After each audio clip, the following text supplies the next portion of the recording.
Hey guys, tonight we begin with a topic the ancient Egyptians took very seriously, and sometimes very weirdly: sex from sacred rituals to surprisingly frank poetry. This civilization was more open, creative, and frankly experimental than most people. Today might be after 2 glasses of wine and a horoscope reading, so before you get comfortable, take a moment to like the video and subscribe, but only if you genuinely enjoy what I do here, and let me know in the comments where you're tuning in from and what time it is for you. It's always fascinating to see who's joining us from around the world. Now dim the lights, maybe turn on a fan for that soft background hum, and let's ease into tonight's journey. Together, the Egyptians didn't treat sex like Ascandel. They treated it like plumbing, necessary, functional, and ideally without too many blockages. In ancient Egyptian society, sex wasn't in behind closed doors, hushed whispers, or uncomfortable euphemism. It was part of nature, like the sun rising, the Nile flooding, or cats doing whatever they wanted. The gods did it, the farmers did it, the nobles did it, and crucially no one felt the need to invent shame about it. The culture didn't frame sexuality as something dirty or dangerous. In fact, it was sacred, tied to creation, fertility, health, and personal pleasure, not necessarily in that order. This wasn't hedonism, it was balance. Egyptian society ran on the principle of Mahat, cosmic harmony, and sexuality was part of maintaining that harmony. Fertility meant crops, crops meant food, food meant survival. So if your sex life was healthy, the gods were probably smiling. If not, well, maybe it was time to light a candle to Hathara and consider using more honey. This open attitude filtered into everything: art, literature, medicine, even architecture. Temples featured carvings of fertility gods' homes were often built with private areas for intimacy, and yes, ancient architects had enough tact to know that love doesn't flash next to granaries. And unlike many later societies, ancient Egypt didn't obsess over celibacy or punish people for having sex unless it involved property disputes or Sumianil's wife. There were no mass puritanical movements, no complex hierarchies based on who did or didn't know what with whom. Your social value wasn't chained to what you did in bed. It was tied more to how much land you had, how good your grain harvest was, and whether you kept your linen white in Courtesan. If you're wondering why sex was treated with such casual sacredness in ancient Egypt, you can thank the gods who frankly set the tone by making it part of their divine job descriptions. Let's begin with Adam, the original solo act. According to the Halapolitan creation myth, Adam created the world by engaging in an act of, let's say, enthusiastic involvement. No partner, no help, just pure determination and cosmic alone time. Promptus. He produced shoe air and teen moisture, which means the Egyptian universe literally began with a one god show and bodily fluids. This wasn't scandals, it was revered. Adam's generative act was seen as poera, divine assertion that life starts with desire, no need for fig leaves or awkward silence. The gods didn't blush, why should anyone else? Next up, Osiris and Isis, ancient Egypt's royal couple. When Osiris was murdered and dismembered by his jealous brother, Set, Isis, determined and very committed, reassembled his body, all of it, well, almost all. One crucial part was missing. So what did she do? She crafted a substitute phallus. Yes, with magic revived him long enough to conceive Horus, and voila, the divine bloodline continue. That's love and excellent time management. Then there's Min, the god of fertility and male potency. He was often depicted standing tall in every sense, crowned with lettuce holding his most recognizable feature proudly in hand. Ancient statues didn't leave much to the imagination. Shrines to men feature ritual lettuce offerings, symbolizing fertility, and well, lettuce was kind of their Viagra. Other goddess of love, music, and drunken joy was another sensual figure, often nude or semi-nude in depictions. She represented everything pleasurable about human connection, dancing, desire, laughter, and seduction. Festivals in her honor were essentially ancient tinder with tambourines. Even the sun god Ra had moments of reproductive importance, though usually involving creation through speech or spitting, which is only slightly less weird than Adam's solo performance the gods modeled. Sexuality is divine, necessary, and sometimes a little expedient. They didn't separate the sacred from the sensual, they merged them. Not every Egyptian was crafting magical phalluses or offering sacred lettuce to the god of fertility. Most were just normal people with normal relationships, trying to find time for intimacy between feeding the livestock and avoiding crocodiles and like.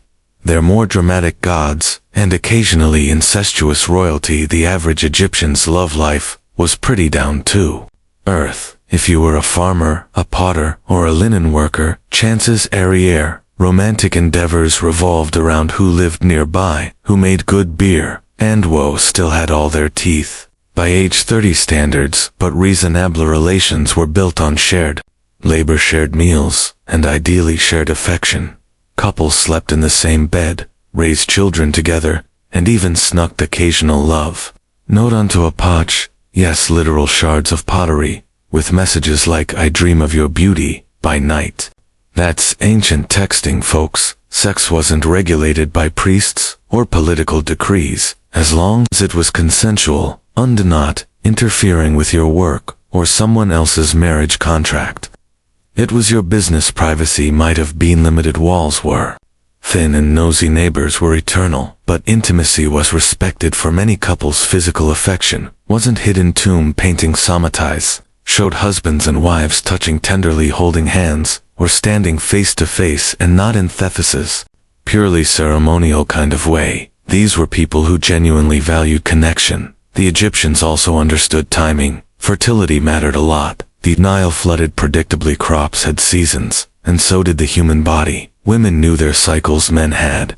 Herbal tonics, and Avarian had at least one grandmother with unsolicited advice involving honey and onions. Contrition, while not foolproof, was part of life. So was midwifery there, where even pregnancy tests involving barley and emma seeds, if they sprouted after being peed on, congratulations. If not, maybe next year. And if things didn't work out, romantic haladiers was possible. No trials, no public shaming, just a split of property and a return to separate bread ovens. If you're imagining ancient Egyptian weddings, with veils, bouquets, and uncomfortable unclestoing, the crocodile dance, you might want to scale it back a lot. The truth is, in ancient Egypt, getting married was delightfully low effort. All you needed was a house, some bread, and mooch. A shared bed didn't hurt either. There was no ceremony, no priest, no registry office number, 47-plate catering menu, with chicken, lamb, or divine mysteries too, if two people agreed to live together and shared resources. Food linens, maybe a goat society accepted them as married, just like that done now. No wedding dresses either. Women wore the same linen garments they wore every other day, usually white somtamesplitted, always breathable. No rings, no vows, no emotional groomsmen with speech crawls. Ancient Egyptian relationships didn't need pageantry, they needed practicality. You've got chores to do after. All the barley is not going to thresh itself. That said, couples did sometimes write up marriage contracts, especially in later periods. These were basically ancient prenups. Who brings what into the household? Who keeps what if things go sideways? Occasionally the contracts even spelled out penalties for bad behavior. If you hit me, you owe me silver. Not quitter romantic, but very efficient. The marriage contracts also reinforced women's rights. Something ancient Egypt was surprisingly advanced about. Women could own property, initiate divorce, and take ex-husbands to court if they tried anything funny. If love was blind, Egyptian law most definitely wasn't there. Wasn't a honeymoon per se, unless you count collapsing after a big feast and hoping no neighbors overheard the fun. But intimacy, affection, and companionship were clearly valued. Marriage wasn't just a transaction, it was a partnership. Ideally, let's get this out of the way. Ancient Egyptians valued fidelity, especially in theory. In practice, things were a little more flexible, particularly if you were wealthy, powerful, or had very convincing excuse. Bellatory, like many social sins, wasn't always a criminal offense for everyday folks. It was more of a reputational hazard than a legal disaster.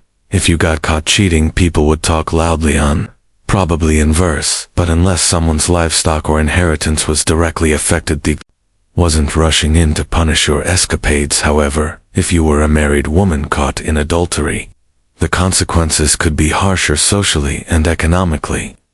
If not, like a Egyptian society was patriarchal but not aggressively so, and a woman's fidelity was often tied to questions of paternity, inheritance, and her general standing as someone who didn't cause chaos. During harvest season, accusations of infidelity could lead to divorce, public shame, and in rare cases, punishment like beatings or banishment, particularly in elite households where family honor was a full-time job. Men meanwhile had more wiggle room. A married man sleeping with an unmarried woman mostly shrugged off a married man with another married woman. Now, that was messy, especially if the other husband was important and not into sharing. Jealousy has never been confined to any one century. Texts from the New Kingdom mention moral expectations and the importance of a good reputation. In some story-aside, adulterers are described as foolish or dishonorable, while others suggest that a man who sleeps with another man's wife will have a tragic fate, usually involving curses, impotence, or angry gods, with Jekyll had still. The absence of strict laws against adultery in most periods is telling. The Egyptians didn't feel the need to legislate every affair. They relied more on shame, gossip, and the occasional passive-aggressive song lyric. It worked about as well as you'd expect. If a marriage broke down due to infidelity, the divorce process wasn't overly complicated. Property would be split, and the community would collectively pretend they weren't watching with interest. Children typically stayed with the mother, especially if they were young. If your first reaction to hearing that Egyptian pharaohs married their sisters is a horrified, "Wait, what?" you're not alone. Most modern humans respond the same way, but in ancient Egypt, sibling marriage among royalty wasn't just tolerated, it was romantic, not really political. Absolutely. To understand this eyebrow-raising, you have to think like a pharaoh. Imagine you believe your family is descended from gods, and not in a metaphorical divine right way, but literally. If the gods married their siblings to maintain cosmic order, then obviously the royal family should do the same, because nothing says eternal stability like awkward family reunions that double as wedding receptions. This wasn't about attraction, it was about power consolidation. Pharaohs didn't want outsiders, even noble ones, gaining access to the throne. Marrying a sister or half-sister kept the bloodline pure, and the assets in house. Essentially, royal Egypt ran on a combination of divine mythology and dynastic trust issues. Some of the most famous pharaohs followed this tradition. Tutankhamun, for example, was born from a brother-sister union, a fact confirmed by modern DNA analysis, and spoiler alert, it didn't turn out great. Tut had numerous congenital issues, including a clubfoot and a fragile immune system, which might suggest that repeating the family tree too many times comes with consequence. My commoners were not partaking in this trend. Most regular Egyptians married outside their immediate families, like sane functioning people. Cousin marriage occasionally happened in rural areas, but brother-sister unions were strictly for the folks with gold masks and burial boats. Even among royals, practice could cause problems. When Cleopatra, yes, that Cleopatra, took the throne, she technically married her brothers, plural, as per custom, but shareled largely alone, and later aligned herself with men like Julius Caesar and Mark Antony, who were not thankfully related to her. To us, the whole concept seems bizarre, and yes, medically unwise, but to the ancient Egyptian elite, it was simply tradition wrapped in God-complex logic. Divine bloodlines had to stay divine. Even if it meant sacrificing variety in the royal gene pool, you assume all ancient Egyptian art was solemn statues, stiff postures, and endless profile views.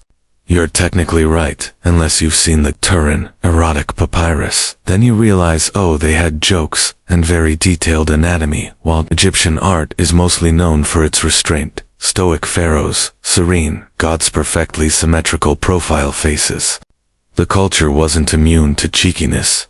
After all, wasn't taboo. So occasionally the artist stopped carving falcons and started sketching something a bit more animate. Most infamous example is that Turin papyrus now tucked away in an Italian museum. Like a naughty secret, it's believed to date to around 1150 BCE and it contains explicit scenes, not vague mythological winks.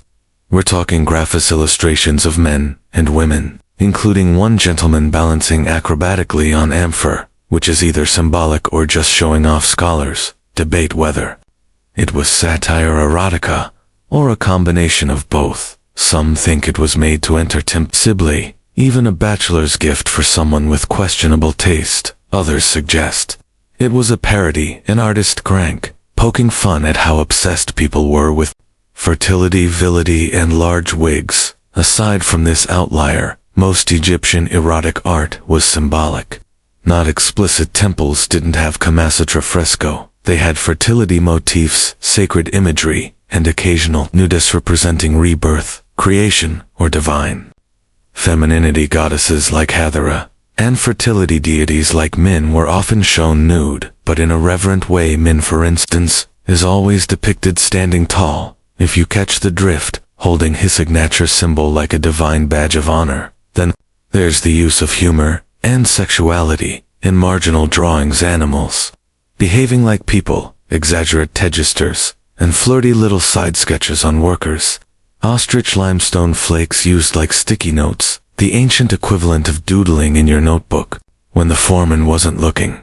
Eroticism in Egyptian art wasn't meant to scandalize. It was simply another part of life, occasionally celebrated, often ritualized, and sometimes hilariously over the top. These weren't repressed people. They just had an excellent sense of boundaries, and occasionally a day where they decided the scroll needed spice. If your idea of ancient love poetry is soft chiseled metaphors like your beauty is like a grain silo, think again. The Egyptians may have carved hieroglyphs into stone, but their romantic writing was anything but rigid. These people knew how to flirt with ink, with style, and occasionally with absolutely no chill, preserved on papyri and broken pottery shards, because nothing says eternal love like a reused cereal bowl. Egyptian love poems date mostly to the New Kingdom period, around 1300 BCE, and they are refreshingly honest, surprisingly passionate, and occasionally so steamy you'd think they were written during an Nile flood with nothing better to do. Here's a genuine line from one: I shall lie down at home and pretend to be sick, then you will come and see me, and if you'll come near me, I will get better. This isn't vague romanticism. This is flirtation with a plan. Both men and women composed these poems, often from a first-person perspective.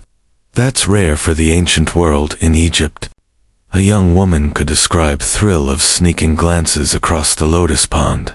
A young man could wax poetic about how her voice was better than beer. That's the kind of devotion that deserves a monument. These weren't private diary entries either. Some of them were performed at banquets as read aloud for entertainment, courtship, or just to fill awkward silences between harp solos. Imagine ancient Tinder dates with live readings of passionate stanzas, followed by wine and maybe a goat roast stand. The metaphors, oh, they went all in. Fruit symbolized sensuality, hunting meat, pursuit, and seduction. Gardens and rivers were, well, not always about agriculture. These poems weren't afraid to mix earthy, grounded affection with cosmic-level adoration. Desire wasn't something to be repressed. It was to be sung about, written down, and possibly recited by that one cousin who was read too slowly. When you think of aphrodisiacs, you probably imagine oysters, chocolate, or wine, not salad. But in ancient Egypt, if someone brought you a bouquet of lettuce, they weren't thinking about fiber. They were flirting specifically. They were invoking Thepor of Min, the Egyptian god of fertility, who, for reasons that are equal parts symbolic and suspicious, was associated with Roma lettuce. Yes, Roma, not just your average kaisord garnish. This stuff was sacred. The reason, well, unlike the floppy-leafed varieties toss in sad lunch bowls today, Egyptian lettuce stood upright and oozed a milky white sap when cut, and if that didn't trigger some highly suggestive divine symbolism, nothing wouldn't see. And priests looked at that and thought now that is clearly the embodiment of male potency. Naturally, lettuce was regularly offered to men during fertility rituals. His statues typically featured him in a let's say alert state, holding his signature attribute in one hand and a lettuce stalk in the other arid. Historians have had a field day with that pairing for centuries. At fertility festivals, worshippers would present bundles of lettuce at his temple, hoping to gain his favor for increased virility, a healthy pregnancy, or just a bit of romantic Luckman was basically the ancient Egyptian version of a dating app algorithm. Worship him correctly, and your chances might improve. Interestedly, there's evidence that the lettuce was also believed to have medicinal properties, particularly for promoting sexual health. Whether it actually worked, or just led to fresher breath before a date, is debatable, but symbolism stuck, and this wasn't just a passing trend. Lettuce appears in hieroglyphics, and even offerings in tombs, as if to say, please ensure I continue enjoying pleasure in the afterlife and maybe pack a salad. It's worth noting that the ancient Egyptians were big fans of natural symbolism, from the Nile's life-giving floods to the lotus flower's daily blooming cycle. The physical world mirrored their spiritual beliefs, so when a vegetable starts acting a little extra, you best believe it got promoted to mystical status. When it came to preventing pregnancy, the ancient Egyptians employed methods that were imaginative, herbal, and casual. Without access to modern science, they relied on natural substances, accumulated wisdom, and texts like the Ebey's papyrus, one of the earliest surviving medical documents, dating to around 1550 BCE. One of the more infamous prescription synth, crocodile dung mixed with honey and sourdough. This concoction was inserted vaginally as a form of barrier contraceptive. While modern readers may recoil the ideas, not entirely without logic, the mixture likely created an acidic or obstructive environment. Whether it was effective is unclear. Whether it was unpleasant is easier to guess. More promising was the use of acacia gum, a plant extract that, as later science confirmed, ferments into lactic acid, a compound that does in fact have spermicidal qualities. Combined with other ingredients like honey and diticide, formed a kind of early pessary. It's one of the few ancient remedies that could arguably pass a very lenient clinical trial. These methods suggest that Egyptian women, who had notable legal and medical agency for the time, took active roles in managing reproductions. Use of these materials would have been common knowledge among midwives, healers, and women within the household. There were also ritual and spiritual approaches. Women might appeal to fertility deities, like Isis, Hathor, Orbis, seeking either conception or its delay, magical amulets, and incantations. Whereas alongside practical remedies, blurring the line between medicine and religion, as was typical in most aspects of Egyptian life. In addition to preventing pregnancy, Egyptian medical texts contain instructions for inducing menstruation, treating infertility, and even early pregnancy detection, using barley and emigranes exposed to urine, a method surprisingly accurate, in some cases in the absence of modern tools.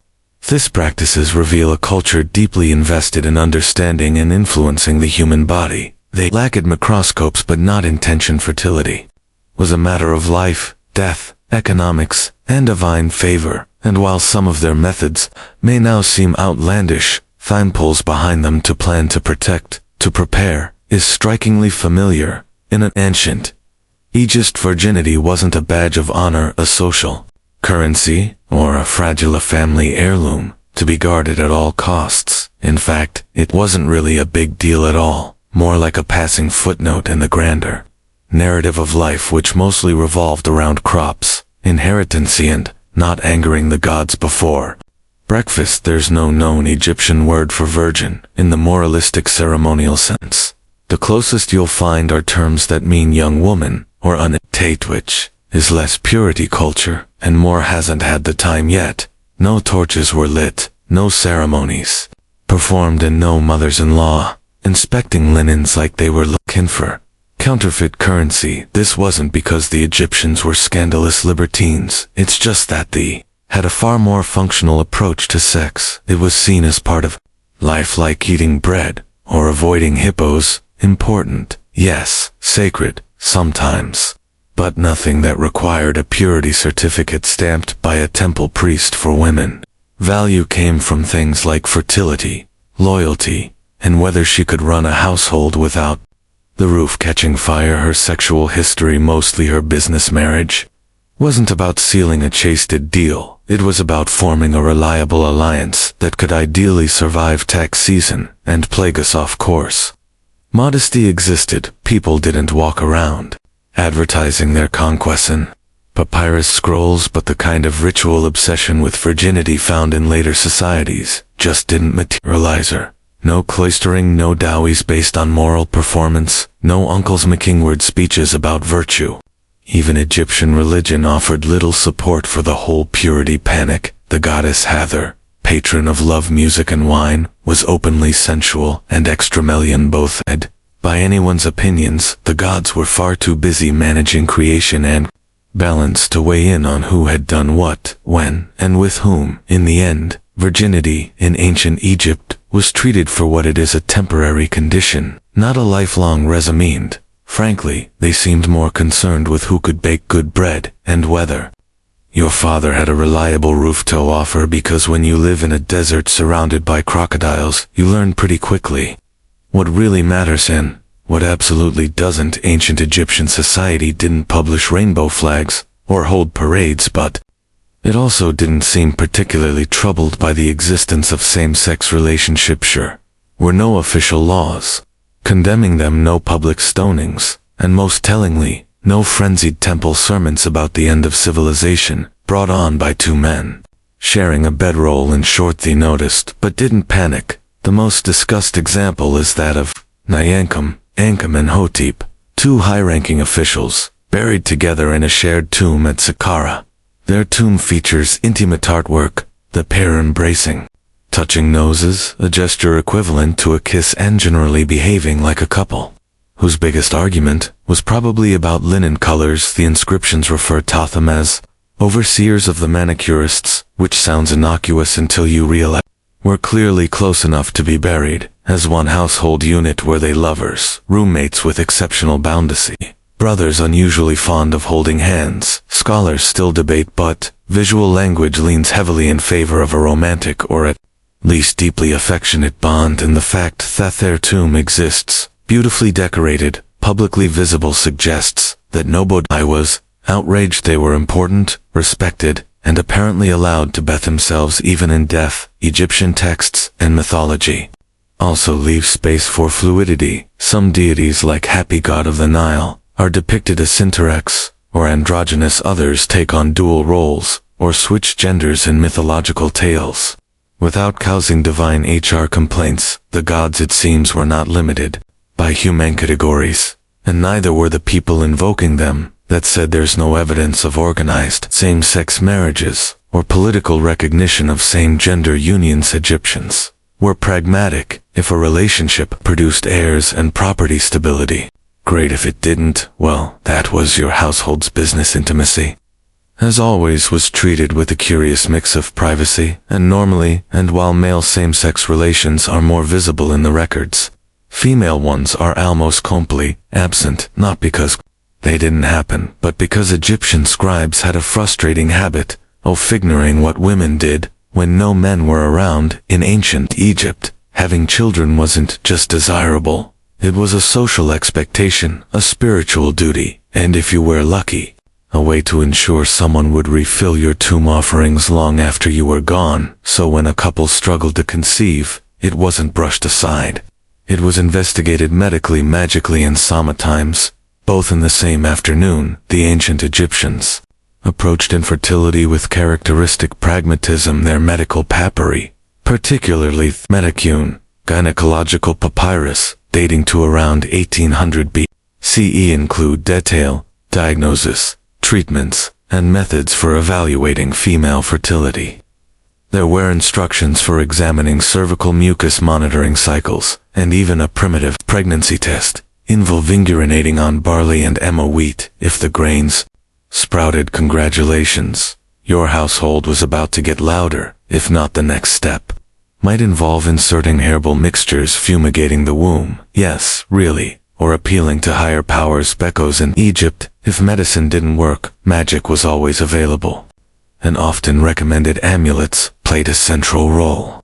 Symbols of Hathor, Isis bears, or Tauret, Theopos-shaped protector of childbirth, were worn, carried, or placed under pillows. Spells were recited, figuranas were buried, or cradled. One text suggests that to conceive a woman should drink a concoction of ground dates, honey, and carob, while reciting a protective charm. Not S3X approved, but deeply heartfelt men, of course, weren't off the hook. The far fewer papyri bothered to question their reproductive contributions. In cases of persistent infertility, a man might be told to undergo purification rituals, consult a priest, or in less official advice, simply try harder. And because this was Egypt cosmic order, Mawas always part of the equation, a childless couple might be seen as unbalanced or even cursed, but society didn't shun them. It offered remedies, hope, and a few very creative prescription sets.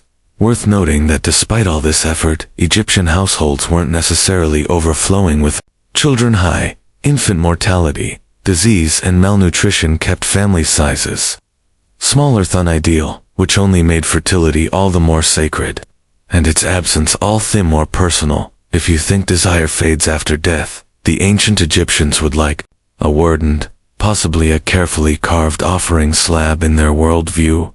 Death wasn't an end. It was a continuation of life, ideally, with all the comforts, pleasures, and daily routines of the living world, including 6 funerary texts, tomb inscriptions, and grave goods. All suggest that the deceased hoped to carry their appetites into the afterlife, not just for bread and beer, but for love, touch, and intimacy. Frankly, what's the point of eternal life if it doesn't include a bit of pleasure? Tomb art often depicted couples embracing, holding hands, or standing intimately close. Not just for sentiment, but as a spiritual blueprint. These weren't generic stock poses. They were deliberate messages to the gods: please restore our bodies, our love, and if possible, our bedroom privileges. And yes, bodily restoration was a serious concern in the Book of the Dead and other Morty texts. The dead are promised their limbs will function, their hearts will be weighed fairly, and their let's say will be returned intact. There are even references to revivifying certain parts of the anatomy. No detail was considered too personal for eternity. Sexuality was tied to rebirth. The god Osiris, famously dismembered and reassembled by Isis, was revived, including a reconstructed phallus before fathering Horus. This myth wasn't just legend, it was a template. If the gods resumed intimacy after resurrection, so should the rest of us. Some tomb inscriptions even included requests to the gods for continued love between husband and wife. In the Field of Reeds, the Egyptian version of paradise was envisioned as a lush, idealized version of earthly life.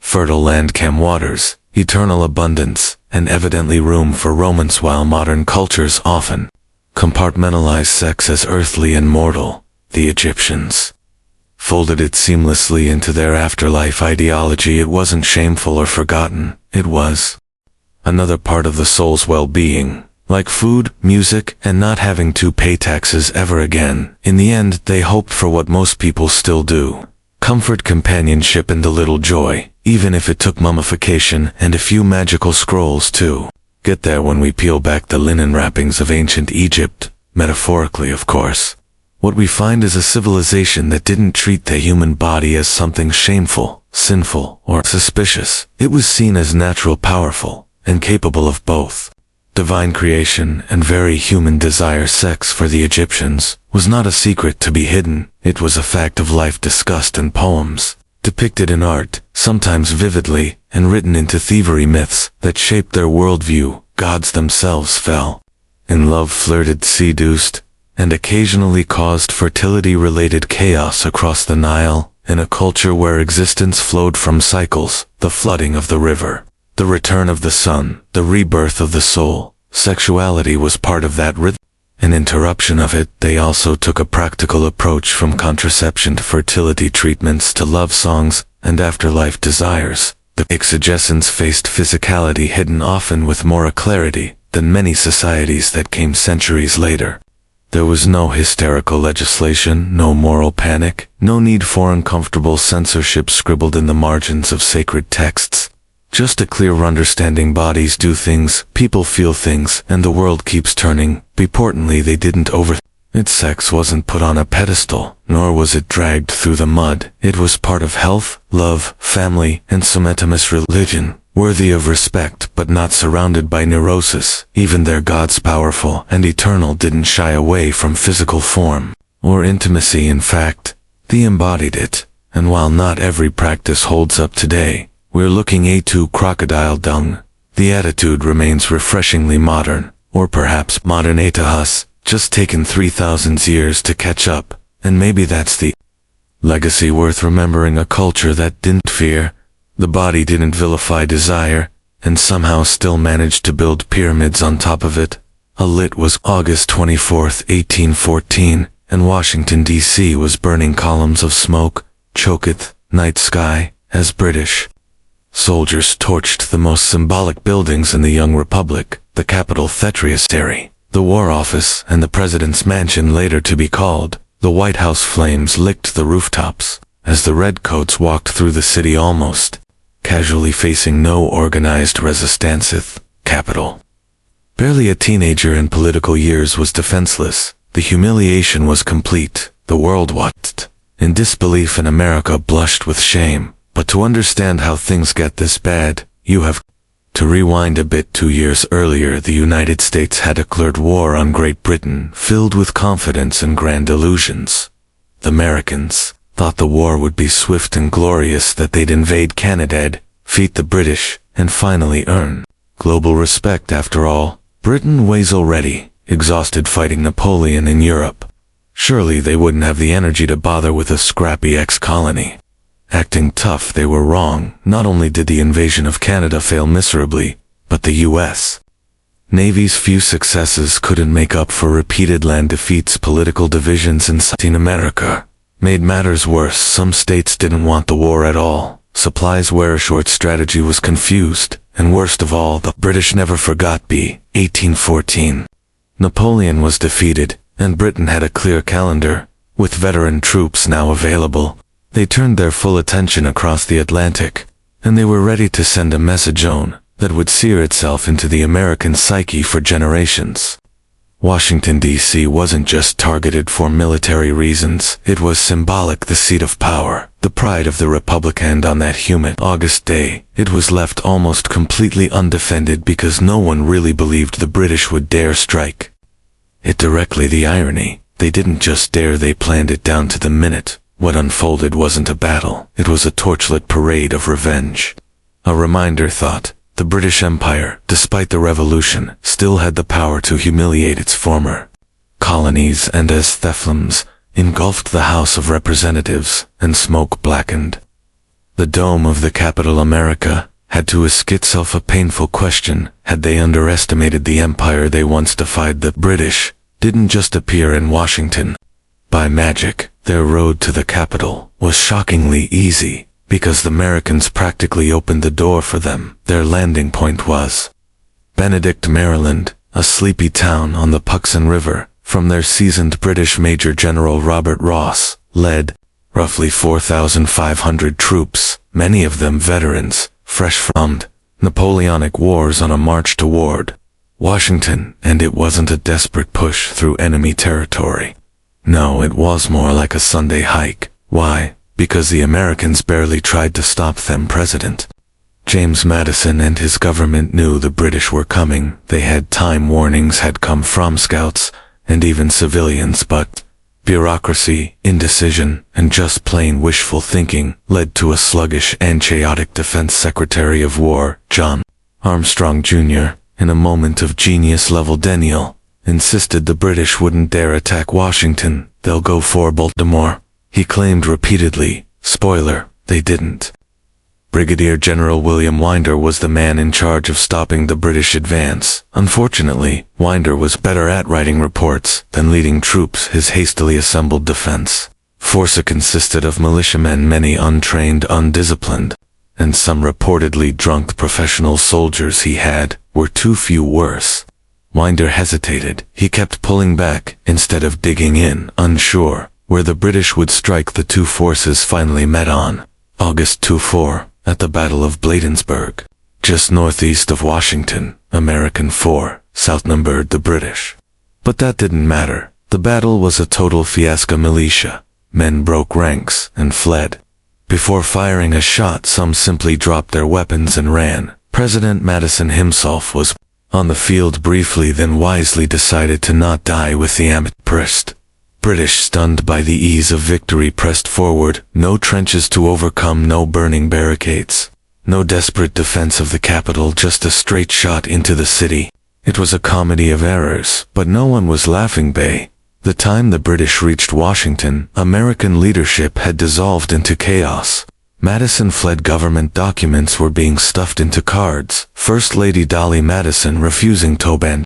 The White House, without dignity, packed up valuables, including Gilbert Stuart's now famous portrait of George Washington. As night fell, the redcoats marched in, and the match was almost ready to be lit. By the time the British entered Washington, the city was nearly deserted. Politicians had fled the streets, were quite eerily so. The only sounds were the boots of British soldiers and the soft crackle of fires already smoldering from earlier skirmishes. Major General Robert Ross and Admiral Cockburn led their men with clinical precision. No looting, no KOs, just a disciplined mission to make a statement. And what a statement it was. The British troops began with the Capitol building. It was still under construction, but the north and south wings, the chambers of Congress, were complete enough to symbolize the pride and function of the American government.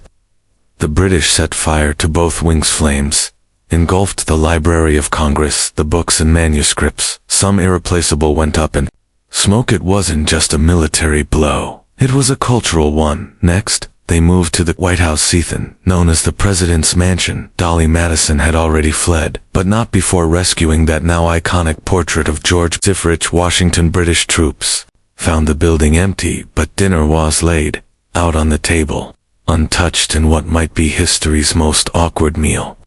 British officers sat down and enjoyed the president's dinner before torching the place. They were deliberate, almost ceremonial, in the destruction. Cockburn, who had a personal score to settle with the Americans for mocking him in political cartoons, reportedly made a point of burning the offices of anti-British newspapers, and even stood atop the Speaker's chair in the House of Representatives, declaring mockingly, "Shall this harbor of Yankee democracy be burned? Oh yes, it shall."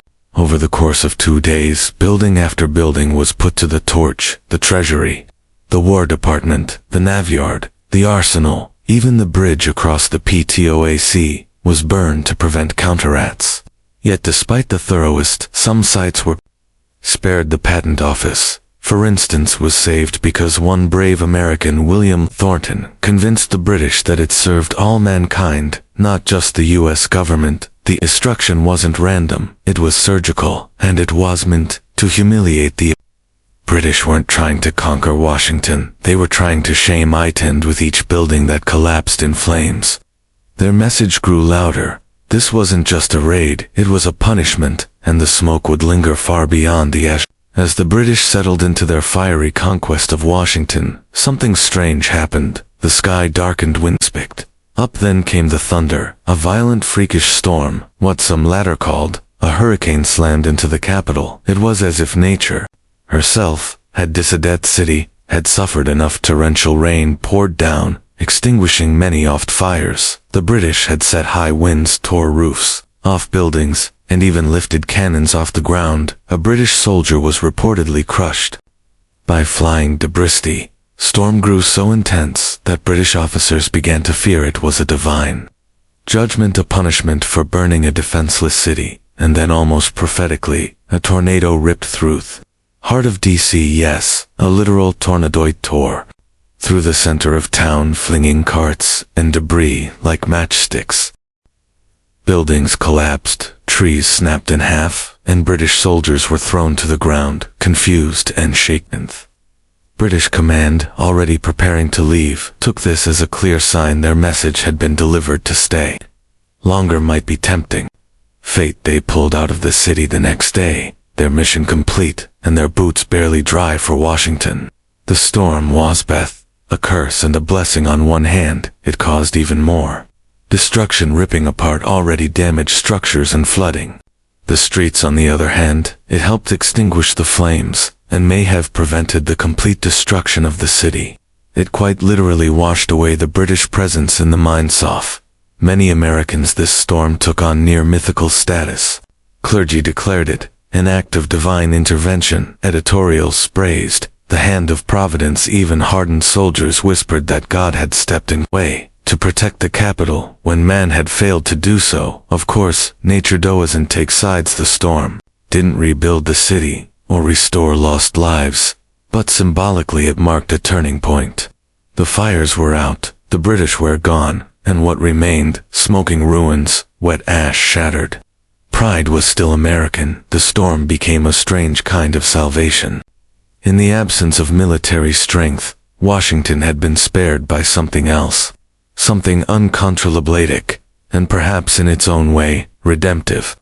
The worst was overboot rebuilding the soul of a nation that was just beginning. The British had left. The fires were out, the storm had passed, but what they left behind wasn't just a shunned rubble, it was psychological devastation. Washington, D.C. lay in ruins. Capital was a blackened shell. The president's mansion was little more than a scorched frame. Government offices were gutted, their contents scattered or destroyed. For many Americans, especially those in the capital, the destruction felt like a second revolution, except this time it was the enemy who marched through triumphant. Live nation faced a haunting question: should Washington remain the capital? Many believed it was over. The argument seemed logical. Washington had always been a compromise built in a swampy patch of nowhere to appease southern states. Now, after being embarrassed and burned to the ground, it looked like a failed experiment. Some in Congress pushed for relocation. Philadelphia, New York, or even Baltimore could serve better. Cities with actual defenses, cities with dignity intact, but others pushed back. Among them was a determined president, James Madison. Despite fleeing the city during the attack, he returned quickly, vowing not to let the humiliation stand. He was joined by his wife Dolly, who had become a symbol of grace under fire for her rescue of national treasures. Together, they insisted that the city would resizing. Rebuilding was slow, funds were tight, morale was worse. Congress convened in temporary quarters, first at the patent office, then later in a makeshift brick building known as the Old Brick Capitol. Every session reminded lawmakers of what had been lost, but the burning of Washington had sparked something unexpected. Resolve. Ordinary citizens, craftsmen, and laborers joined in efforts to restore the city brick by brick. The Capitol rose. A gainer Shiddicht, Benjamin Henry Latro, returned to oversee the restoration. His designed led improvements, stronger materials, grander visions. The president's mansion, too, was rebuilt, eventually being whitewashed to hide the burn marks. That's how it earned its now famous nickname, the White House. Rather than being abandoned, Washington became a symbol of American tenacity, a reminder that even in the face of utter humiliation, a republic could endure and rebuild. And while scars remained both visible and emotional, they hardened into resolve. Washington wasn't going anywhere, because the true capital of a nation isn't just in buildings, it's in belief. The burning off Washington wasn't just a blow to architecture, it was a blow to the national ego. Up until that moment, many Americans had viewed the War of 1812 as a misguided sideshow, a political miscalculation wrapped in paper noise. But when British troops torched the heart of the Republic, the country snapped awake. Panic gripped citizens up and down the East Coast. If the capital could fall so easily, what city was safe? Baltimore, Philadelphia, even New York. Suddenly the war felt very real, very close, and very dangerous. Public opinions divided began to harden the old Federalist arguments. That the war was unnecessary and poorly managed began to seem almost treasonous. Fun critics of President Madison now had to admit that the time for squabbling was over. The country had been slapped across the face, and it needed to respond. Malicious or called up local defenses where reinforced Baltimore in particular braced for what many assumed would be the next British target. Citizens dug trenches, built fortifications, and readied their harbor guns. The British had lit a fire not just in the buildings of Washington but in the hearts of Americans. But it wasn't just fear that spread, it was defiance. Newspapers printed fiery editorials calling for revenge, preachers thundered from pulpits about divine justice, artists created stirring images of Dolly Madison and burning buildings, turning catastrophe into a kind of folk heroism. Out of the ashes, a story began to form, not of defeat, but of resilience. It was a strange transformation. The loss of the capital could have crushed morale, but instead, it ignited a nationwide sense of unity. There was shame, yes, but also a desire to prove the United States was not just a flimsy experiment in democracy, that it could take a punch and still stand president. Madison, once a cautious and often unpopular leader, began to grow in stature. He had stood by his ruined capital, vowing to rebuild, and that image of a battered but resolute republic resonated deeply. The British had hoped to humiliate. Instead, they galvanized. Theor wasn't over, but America had finally begun fighting it, not just with muskets but with meaning. If Washington was the slap, Baltimore was the punch. Backiest weeks after burning the capital, British forces set their sights on Baltimore, a major port city in home. Top row VT, who had been harassing British shipping. Confident after their success in Washington, the British assumed Baltimore would fall just as easily. They were wrong. Beat the time the Redcoats approached in mid-September 1814, Baltimore was read. Local citizens, laborers, and even enslaved people had worked day and night to fortify the city. More than 10,000 volunteers dug trenches, built iron walls, and armed Fort McHenry with heavy cannons. This wasn't going to be another walkover. The British strategy was a classic two-pronged assault, a land attack from the east and a naval bombardment from the Paps River. But from the beginning things went sideways. General Robert Ross, the same man who had marched triumphantly into Washington, was killed early in the land battle by American sharpshooter. His death dealt a blow to British morale and left their command structure scrambling. Meanwhile, at sea, the British fleet began a 25-hour bombardment of Fort McNackets. Stirred across, the sky bombs exploded over the fort all night long, but the defenders held firm. They refused to surrender, even as the fort trembled under fire. And then came the morning of September 14th. As the smoke cleared and silence returned to the harbor, the British expected to see a white flag. Instead, they saw something else. A massive American flag flying defiantly over the fort's ramparts. That flag, stitched by Mary Pickersgill, was 30 feet tall, waving in the morning breeze like a middle finger to empire on a British ship. Watching all of this was an American lawyer named Francis Scott Key. He had come to negotiate but what he saw that night inspired him to scribble down a poem. Its opening line, "Oh, say, can you see by the dawn's early light?" The British realized Baltimore would not fall. They withdrew, humiliated. Time. It was American resilience on display, not in speeches but in grit. Trenches and a stubborn refusal to yield. Baltimore had survived, and in doing so reignited belief in the American cause. A burned capital had sparked the fight, but a bombarded fort lit the flame of identity. After Baltimore, everything changed. The United States had gone from being embarrassed on the world stage to suddenly holding its ground, the British expecting a quick end to the war with a decisive blow-in. Washington now faced growing resistance and fewer wins. Their war machine was slowing. Logistical stretch and politically pressured, they began to rethink the costs of dragging the conflict on. Baltimore's Prince West, just a military win. It was a psychological one. It gave American negotiators something to stand on. In the quiet city of Ghent, in what's now Belgium, talks between British and American diplomats entered a new phase. At first, British demands were steep. They wanted a Native American buffer state in the Midwest, control over parts of the Great Lakes, and even certain territorial concessions. But American diplomats, especially John Quincy Adams and Henry Clay, refused to bend. They argued from a position of resilience, not desperation. And then the British started to blink. War in Europe had drained them. Post-Napoleonic Britain had its domestic unrest to manage trade disruptions were hurting both economies. The American refusal to surrender after Washington and their successful defense of Baltimore had shifted perception.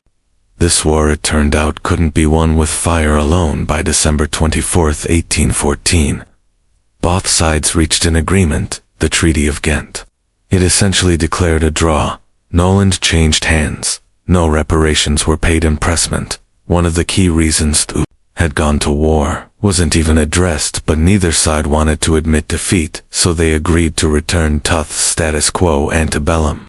Things as they had been before the war, and in a strange twist of history, one of the most decisive American victories, the Battle of New Orleans, happened 2 weeks after the treaty was signed, thanks to the slowness of 19th century communication. But that win sealed the emotional victory Americans needed. The war ended, not with a dramatic surrender, but with a mutual shrug. Still, for the United States, it felt like something more. They had survived the burning of their capital, rallied at Baltimore, and walked away with their sovereignty and pride intact. And just like that, the Second War of Independence, as some would call it, came to a close. The embers of Washington were still warm, but from those ashes, a new kind of American identity was beginning to form. The burning of Washington was more than a war tactic. It became a defining national trauma. Yet in the strange way history often works, that moment of utter disgrace gave birth to something quietly powerful: identity. The immediate aftermath, Americans had every reason to feel defeated.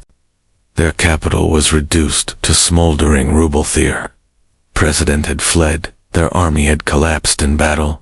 But the story didn't end there. In fact, it was just beginning. Out of that destruction came a collective refusal to be defined by lost. Reconstruction of Washington wasn't just about bricks and mortar. It was about defiance, memory, and renewal. New Capitol and White House would become architectural symbols of national endurance.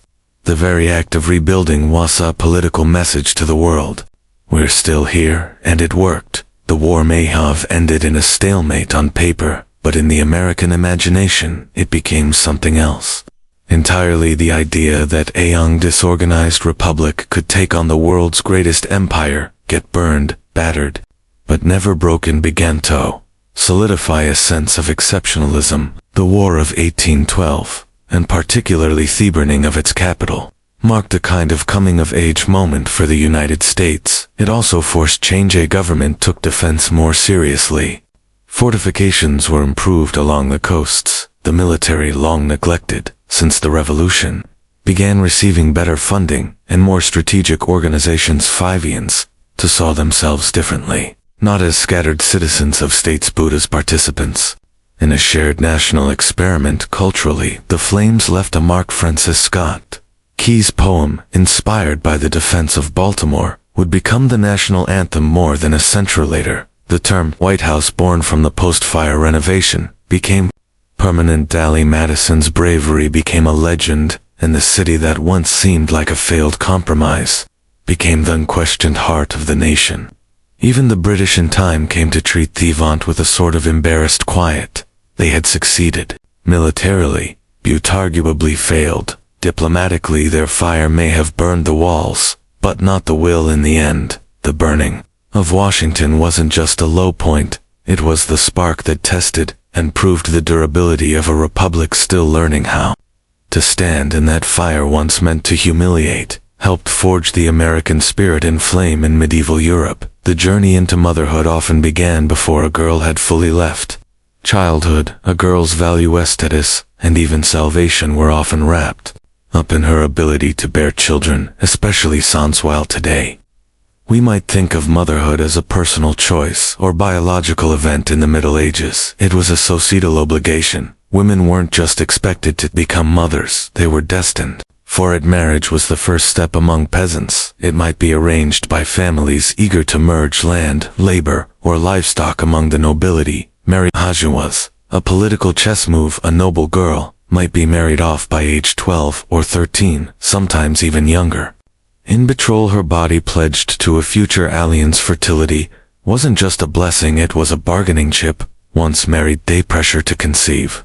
Began immediately. A wife who failed to become pregnant after a year or two was whispered about, suspect, pied, sometimes even accused of moral or spiritual failing. If a noblewoman failed to produce an heir, her husband might seek annulment, or worse, take a mistress more capable. Among the nobilita, woman's womb was a national asset. Kingdoms rose or fell based on whether a queen could produce a healthy male heir. Pregnancy was met not just with celebration, but anxiety. The stakes were high. A male child might mean the continuation of a dynasty, a daughter not useless, but certainly not ideal. Peasant women, meanwhile, had less dynastic pressure, but not less expectation. Shield meant laborers.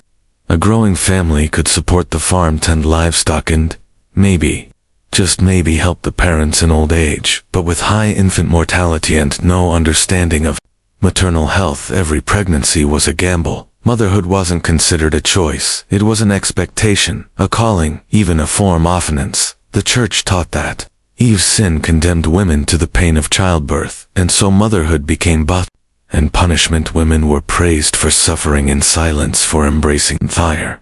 Role without complaint. In the medieval mindset, a woman who didn't bear children was a curiosity at best, a failure at worst. The womb wasn't privatized, was public property. Divine machinery and dynastic infrastructure. Allen, Oni. And for most women, it would define not just their lives, but their deaths. Childbirth in the Middle Ages was a battlefield, and the woman giving birth was often the lone soldier. There were no in white coats, no sterile instruments, and certainly no painkillers. Instead, there were dimly lit rooms, wooden stools, herbal tinctures, whispered prayers, and an ever-present fear that this birth might be her last. Labor usually took place at home, rich or poor. Most women gave birth, surrounded by other women, midwives, female relatives as neighbors. Men were rarely present. In fact, childbirth was considered a deep life male domain, both sacred and dangerous. A midwife might have some knowledge passed down through generations, but she had no formal training. And if something went wrong, if the baby was breech, if labor stalled, if there was hemorrhaging, there was little anyone could do. Pain was expected. In fact, it was theologically required. The church taught that Eve's original sin had cursed women to suffer in childbirth, so enduring that pain was often seen as spiritually virtuous. Screaming out too loudly, that might be interpreted as weakness, or worse, since some tried to ease the suffering. Herbal concoctions made from poppy, mandra, or henbane might dull the edge of the agony, but they were unreliable and sometimes dangerous. More often, women relied on saints' charms and ritual. The girdle of Saint Margaret was a popular talisman wrapped around a laboring woman's belly to protect her, and the child holy relics were placed under beds. Psalms were chanted. Midwives crossed themselves before cutting the umbilical cord.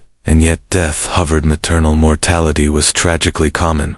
Women could die from blood loss, infection, or retained placenta days after giving birth. Some survived the labor, only to succumb to puerperal fever later, what we now know is often caused by unwashed hands or dirty linens.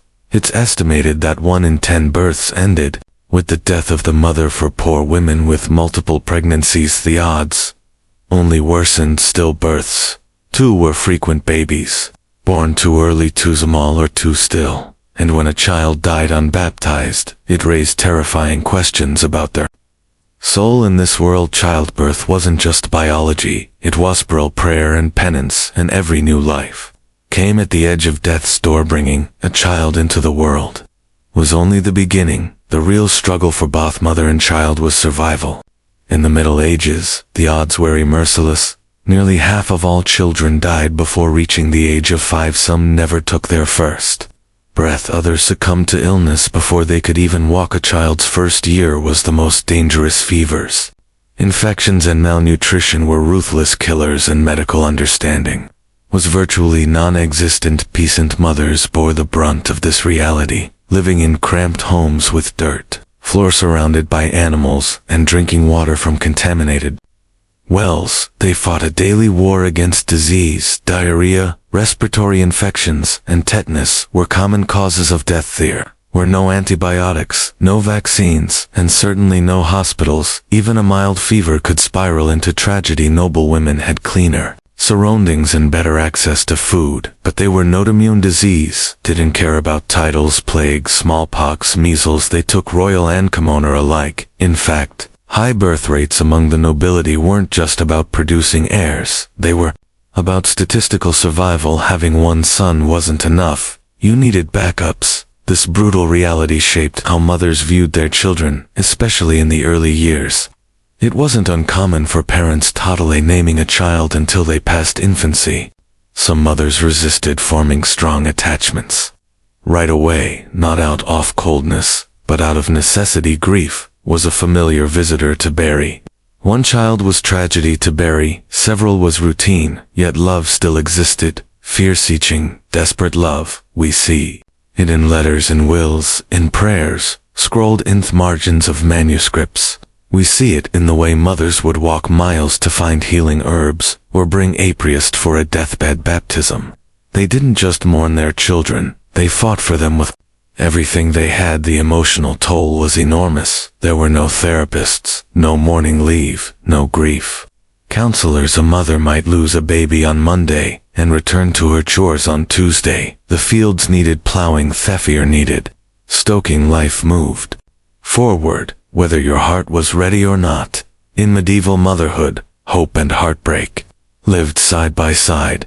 Every birth was a miracle, every survival a small defiance against the crushing odds. For noble women, motherhood wasn't just personal, it was political, a noble woman's womb was an asset of the crown, a vessel for alliances, dynasties, and succession plans. Her pregnancies were attacked with more intensity than most medieval wars, and every child, especially a son, was a strategic victory or a public failure. The pressure was immense from the moment of marriage. A noble woman's sole duty was to produce heirs, not just any children, legitimate, healthy male children. A queen who failed to do so risked being cast aside. Kings might seek animants, mistresses, or even new wives altogether. Just ask Anne of Bohemia or Catherine of Aragon.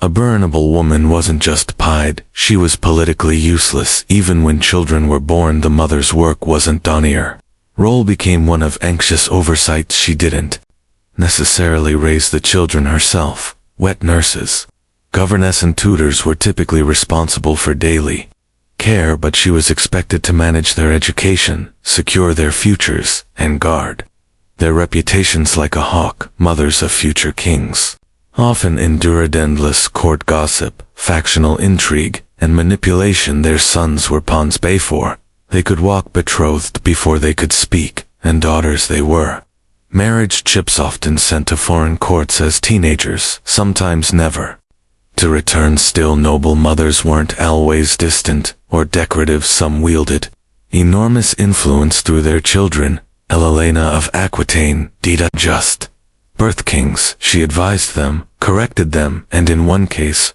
rebelled against one. Margaret of Anjou led armies to defend her son's throne. Isabella of France orchestrated the deposition of her husband in her son's name. These were not passive mothers. These were political operatives, disguised in velvet and lace. Motherhood also came with heartbreak, stillbirths, disease, assassinations, and exile. Royal children were far from sympathy. Higher the rank, the deadlier the game. Emotionally noble mothers lived in constant tension. They had status, but not always agency. Love for their children was real, beautiful, tangled with duty. They were expected to sacrifice their bodies, their privacy, and even their maternal instincts for the good of their house. If noble women bore the weight of dynasty's peasant, mothers carried the full burden of survival, raw, relentless, and unromantic. For the medieval peasant woman, motherhood wasn't a stage of life, it was life itself. It began young, ended late, and rarely offered rest in between. These women typically married in their mid-teens and were pregnant almost constantly through their 20s and 30s, with no access to reliable birth control, and with the church staunchly condemning any form of contraception. Pregnancy was a near constant state. Each child born was another mouth to feed, but also another pair of hands to work the land. Peasant women gave birth at home, no doctors, no clean linens, and no privacy.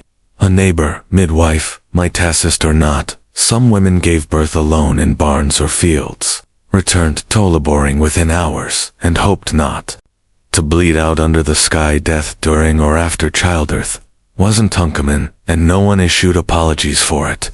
Life was cruel, fast, and unsentimental. Child rearing began the moment the umbilical cord was cut. There was no such thing as maternity leave. Infants were swaddled tightly, and either carried on the mother's body while she worked, or left in cradles near half supervised by older siblings or none at all. Crying wasn't coddled, it was a sound absorbed into the rhythm of daily toil. Mothers taught their children by example how to feed chickens, gather firewood, weed gardens, and patch clothes.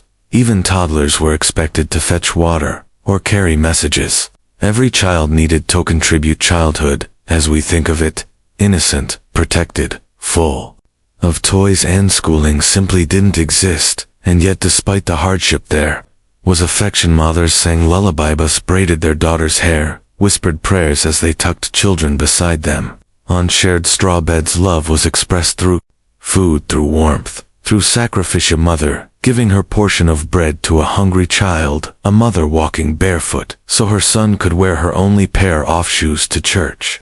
Peasant motherhood was a masterclass in endurance. These women carried not just babies, but burdens, firewood, expectations, and loss, their backs bent with thought of a world that never paused even when they buried a child, and still they kept going. In the medieval world, feeding a baby was a matter of both biology and, for most mothers, especially peasants, breastfeeding was non-negotiable. It was natural, expected, and vital for survival. Formula didn't exist. An animal milk was risky and often contaminated. A mother's body was the only lively nepious, and mothers breastfed their babies for as long as possible, often well into toddlerhood, because they had to. Breastfeeding not only nourished the child, it also acted as a form of rudimentary birth control, slight-allying, the return of fertility, an accidental mercy, and a world of near-constant pregnancies. These women worked at fields with infants strapped to their backs, pausing to feed them between planting and harvesting, but in noble households.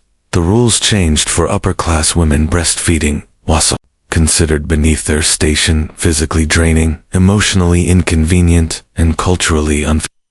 A lady of refinement entered the wet nurse. These were lowers women selected for their health and milk supply, who were paid to breastfeed noble infants full-time. They often lived with child and formed deep maternal bonds, sometimes stronger than the one between mother and child. The church had mixed feelings about this. Some theologians worried that a child nursed by a morally impure woman might absorb her, since others believed wet nurses were a practical necessity for women who needed to remain fertile and continue producing gears. After all, a queen could not risk wasting time nursing one child when she needed to be pregnant with the next. Infant care itself was harsh by modern standards. Waddling was nearly universal. Babies were wrapped tightly in cloth to straighten their limbs and train them not to move. Too much diapers existed, but were often reused. Rags or muslin cloth changed infrequently. Baths were rare. Teething was treated with charms or folk remedies. Cribs were hard if they existed at all.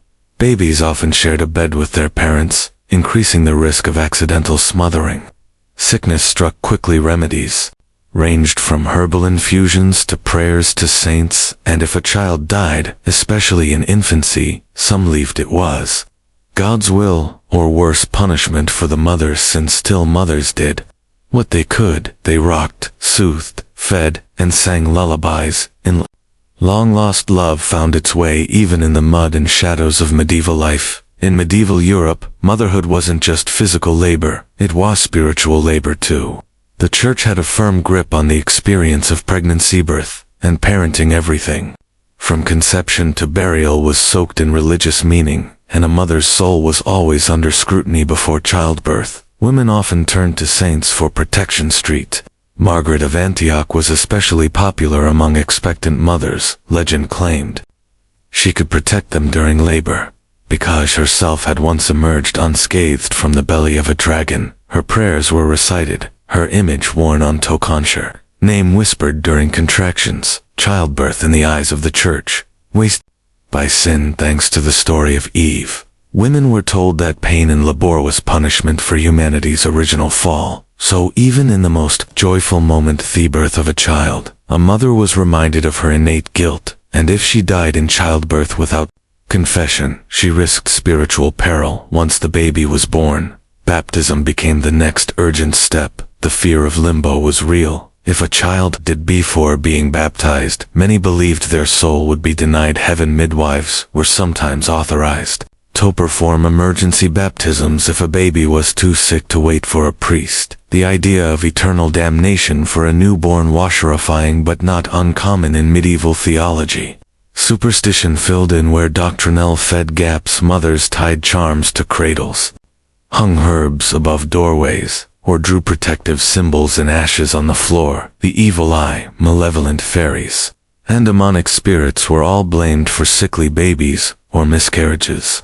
Some mothers whispered secret names for their children to confuse spirits who might come to steal them away. The church also had control over how women were reintegrated into society after birth. The churching ceremony usually held about 40 days after delivery was a kind of ritual purification till then a mother was considered spiritually unclean and was expected to stay out of public worship. The ceremony was meant to bless and welcome her back, but it was also a subtle rebuke. Childbirth, though necessary, left a stain. Despite the harsh theology, many mothers found comfort in faith. Prayer was protection, ritual was reassurance, and hope lived somewhere between the Psalms and the pain. Once a child survived infancy, the next phase of medieval motherhood began, shaping a human who could survive in a brutal world, and this meant discipline, hard truths, and often early separation for peasant mothers.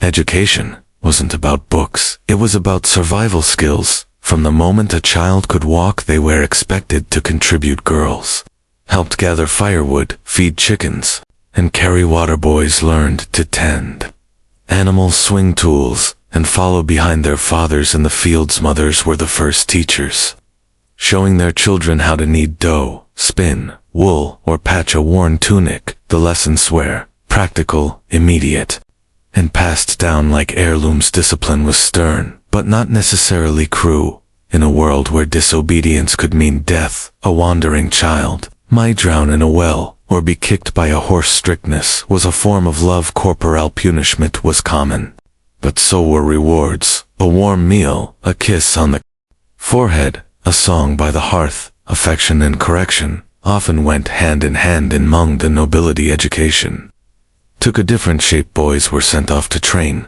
as pages or squires, often before they turned 10. Girls were sometimes placed in convents or noble households to learn etiquette, embroidery, and the finer points of courtly behavior. For noble mothers, this meant letting go of their children early, sometimes never to raise them at all. That didn't mean they didn't care. Letters from noble women revealed deep concern for their children's health, marriages, and reputations. A noble mother might not tuck her child in every night, but she was often behind the scenes arranging their futures like a chess master. Still, the emotional toll of separation was real. Children might be raised by strangers, nursed by others, and married off. By 15, a mother might hear of her child's death via messenger or not at all, and yet medieval mothers found ways to stay connected through prayers, through keepsakes, through tradition. She passed down songs, names, and customs, embedding themselves in their children's lives, whether near or far. Medieval motherhood wasn't about holding on, it was about preparing to let go early, often, and without guarantee. Medieval mothers rarely left written records. They didn't pen diaries or publish books, but their fingerprints are everywhere in the lullabies that survived the traditions passed down, the prayers carved into chapel walls, and the bones of the children they raised. Against all odds, their love didn't look like ours. There were no baby showers, no ultrasound photos.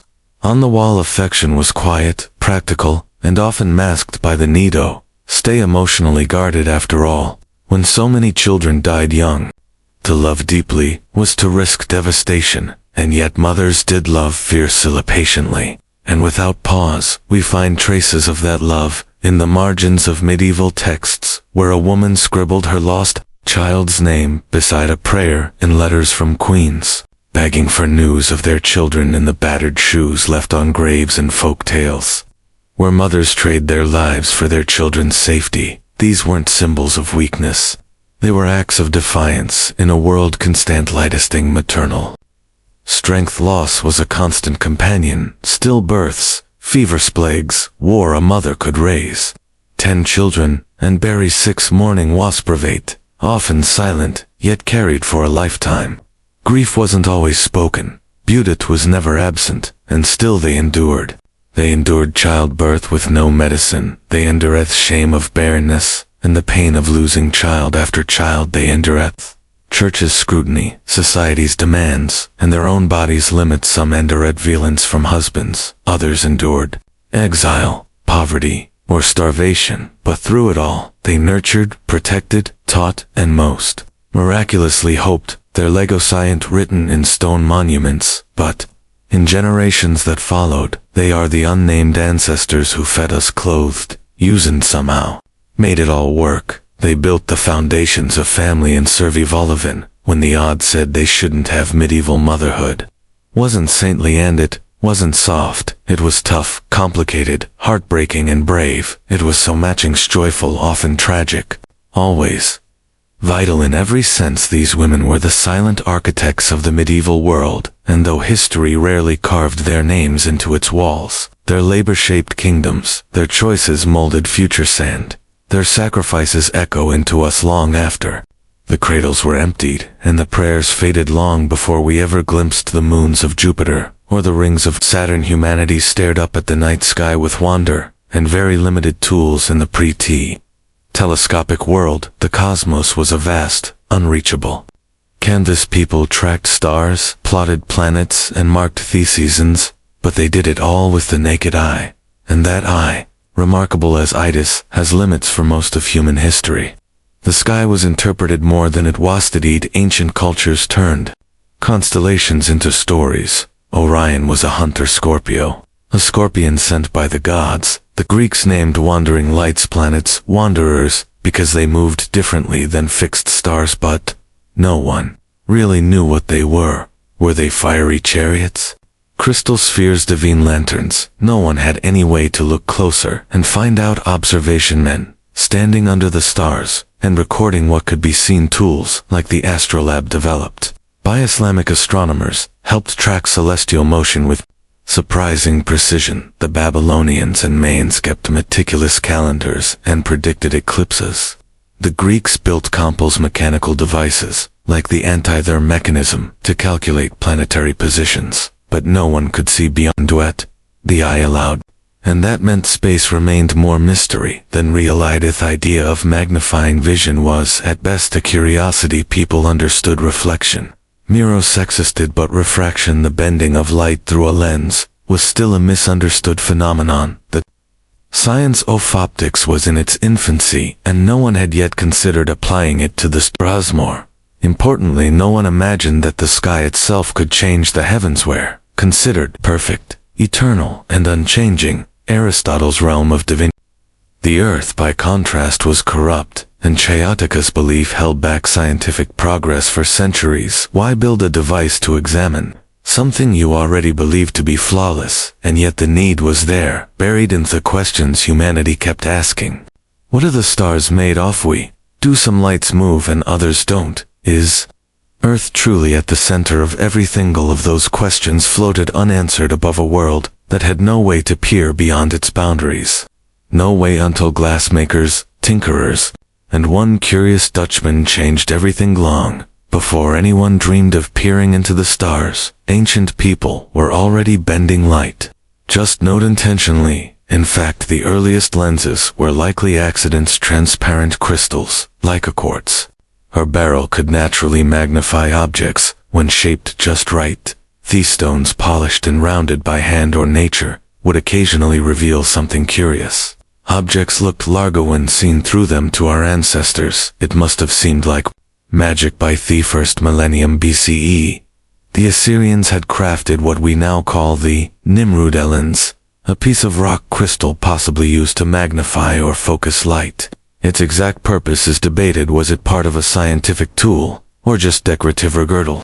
It proves one thing. Humans had started to notice that light could be manipulated. Fast forward to ancient Rome, where reading stones appeared hemispherical. Pieces of glass placed directly on text to enlarge the letters beneath. They were the precursors.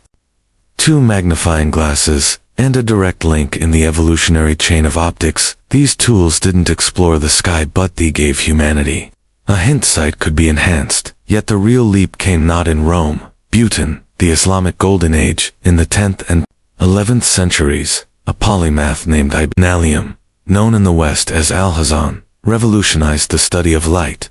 He wasn't building telescopes, but his work laid down the theory of how they would one day work. Alhazen conducted experiments with glass mirrors and water to understand how light traveled and bent. He proposed that vision wasn't sent out from the eyes as many believed, but rather that light entered the eyes and insight. So obvious today, it's hard to believe it. Was once controversial. His book of optics laid out principles of refraction and reflection, defining the science of light. Centuries before, Europe would rediscover it, though these thinkers never applied their theories to the stars. They built the intellectual scaffolding needed for future inventors. Their writings, once translated into Latin, spread through medieval Europe as setting the stage for the explosive optical experimentation of the Renaissance. By the 13th century, the science of optics had quietly crept into everyday life, not through astronomy, but through a far more personal issue. Bad eyesight. In the bustling workshops of Italy, particularly around Venice, glassmakers began crafting lenses to help aging monks and scholars read their manuscripts. The result: spectacles.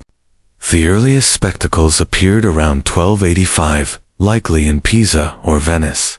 They were simple convex lenses framed in wood or metal designed to sit precariously on the nose. There were no temples, no arms to hook behind the ear. Sussers simply pinched them into place or held them up by hand, but the effect was revolutionary. For the first time, people could fight back against fading vision. The popularity of reading glasses spread fast, especially among clergy and educated elites. Monks could now read well into their later years. Scholars could pore over texts late into the night. Glass makers had stumbled upon a booming industry, even though they didn't fully understand the physics behind what they were selling. Still, this new obsession with magnification planted an idea in the collective imagination. If glass could help us see the small, could it also help us see the distant? The leap wasn't immediate. For centuries, spectacle making remained a trade focused on individual needs, helping people see books and thread needles. But in the background, knowledge of convex and concave lenses slowly matured. Artisans began playing with lens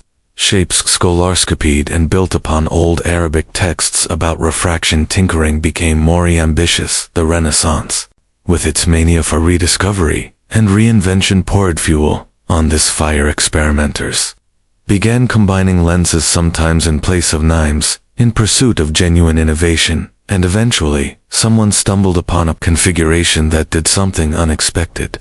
It brought distant objects closer. That someone, according to most accounts, was Hans Lipouchy, a Dutch spectacle maker, who around 608 assembled a device that could magnify faraway objects. It wasn't perfect, but it worked. His invention, a simple tube with 2 lenses, was dubbed the spyglass. It had the power to change warfare, navigation, and soon the cosmos. But Lipouchy wouldn't be the one to turn it to the stars. That would take a different kind of mind part. Scientists start showman and entirely unafraid to challenge the heavens. When news of Hans Lipouchy's spyglass reached Italy, one man saw something others didn't, a way to challenge the very fabric of the cosmos. That man was Galileo Gallo, a mathematics professor from Pisa with a flair for experimentation and a deep skepticism toward accepted truths. Upon hearing of the Dutch device in 6009, hadn't just want to copy it, he wanted to improve it within months.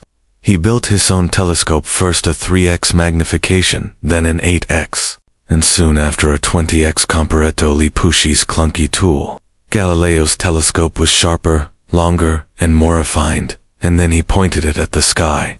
The moment was historic. Through Hessian-made lenses, Galileo became the first human to truly see the heavens. What heaven shattered the delicate divine perfection taught by Aristotle and defended by the Church. The moon, for instance, was not a smooth, glowing sphere. Galileo saw craters and mountains imperfecti. The Milky Way wasn't a milky smear.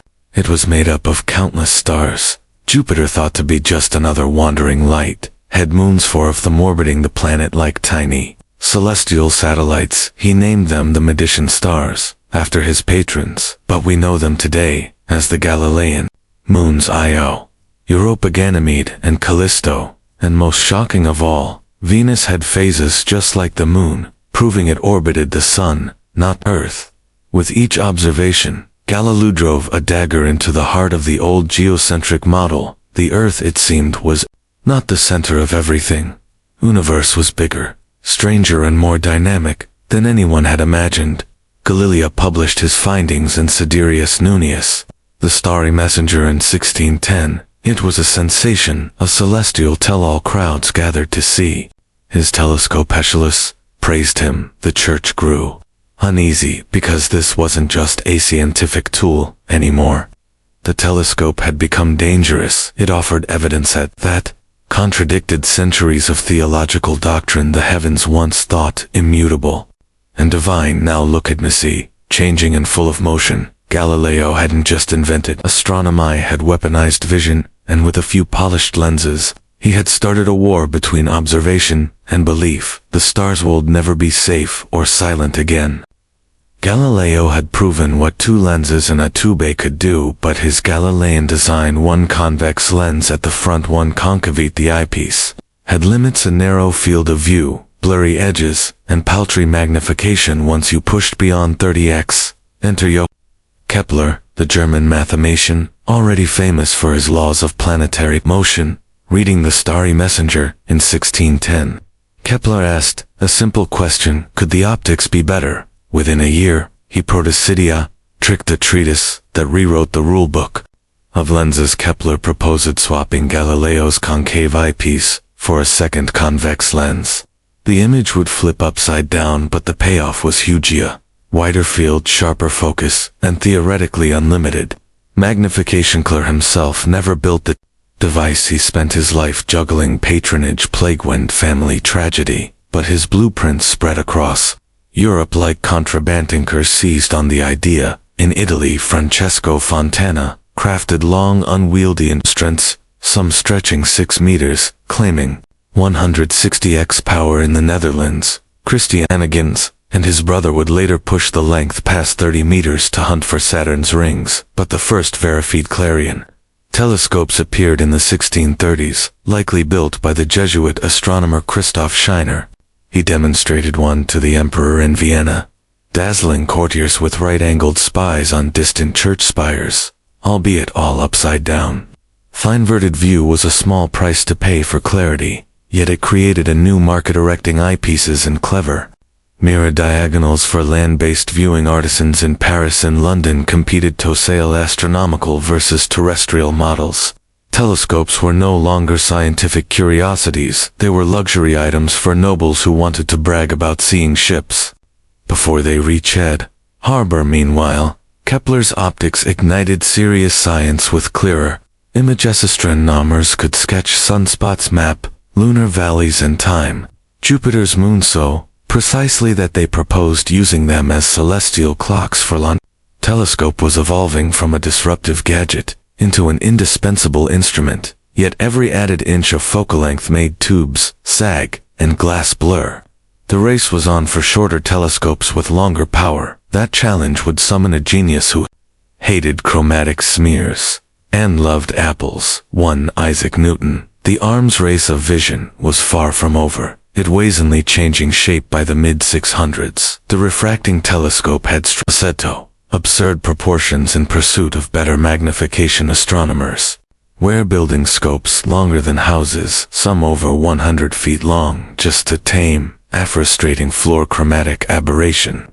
This was the rainbow-colored smudge that pulled around bright objects as light passed through curved lenses, color split like a prism, creating blurry halos. No matter how carefully a lens wash-shaped, the colors refused to behave. Enter Isaac Newton, a man who not only understood the problem but also refused to tolerate it. Newton, already famed for calculus and gravity, turned his razor-sharp intellect to opticious solution: stop using lenses altogether. In 1668, Newton introduced something radical: the reflecting telescope. Instead of bending light through glass, used a curved mirror to collect and focus. Its mirrors didn't split light into rainbows. They didn't need to be hundreds of feet long, and best of all, they could be short, powerful, and persistent. Newton's design used a concave primary mirror at the bottom of the tube, which reflected light to a flat diagonal mirror. Then, into the eyepiece mounted on the side. It looked nothing like Galileo's spyglass, but it worked. The image was crisp, clear, and most importantly free of color distortion. At first, Newton kept his invention quiet. He wasn't a fan of public drama, but by 1672 he presented the telescope to the Royal Society, and it caused a stir. Here was a compact instrument with better performance than refractors. Many times its size, observers could now study Jupiter's belts, Saturn's rings, and the rugged lunar surface with stunning detail, and from a backyard, not a cathedral rooftop. Still, the reflecting telescope came with its own challenge. Making a perfectly parabolic mirror was difficult. Early versions used polished metal which tarnished quickly, and had tube repolished constantly, but the core idea was revolutionary, and its potential undeniable. And his invention didn't replace refractors overnight, but it cracked the telescope wide open. Astronomers now had two competing paths: lenses or mirrors. And as mirror technology improved, Newton's quiet rebellion would reshape the very architecture of astronomy. The universe hadn't changed, but the way we saw it just took a leap forward. By the 18th century, telescopes had escaped the hands of individual tinkerers and entered the age of national pride, royal funding, and scientific ambition. The telescope was no longer just a clever invention. It was now a weapon in the battle to understand the universe, and across Europe, astronomers were wielding it like never before. One named towers above this era: William Herschel, a German-born musician turned self-taught astronomer. Herschel moved to England and became obsessed with the night sky. With the help of his brilliant sister Caroline Herschel, he began building massive reflecting telescopes in his backyard, melting metal, casting mirrors, grinding lenses by hand. One of his designs reached over 40 feet long with a 4 wide mirror. It was the largest telescope in the world at the time, and with it, he made history. In 1781, Herschel discovered Uranus, the first new planet found since ancient times. It shook the foundations of astronomy. Suddenly, the solar system was bigger than anyone had imagined. Herschel didn't stop there. He charted thousands of stars, catalogued nebulae, and coined the term galaxy. He speculated that some of the fuzzy clouds seen through his telescope might be entire island universes far beyond our own. Caroline, meanwhile, became a respected astronomer in her own right. She discovered several comets, refined star charts, and published groundbreaking catalogs, working tirelessly beside her brother in the observatory elsewhere. The telescope was also helping scientists crack long-standing puzzles. Astronomers used it to track transits of Venus, calculating the Earth's distance from the sun. Telescopic measurements improved celestial navigation, allowing ships to traverse oceans with far greater precision.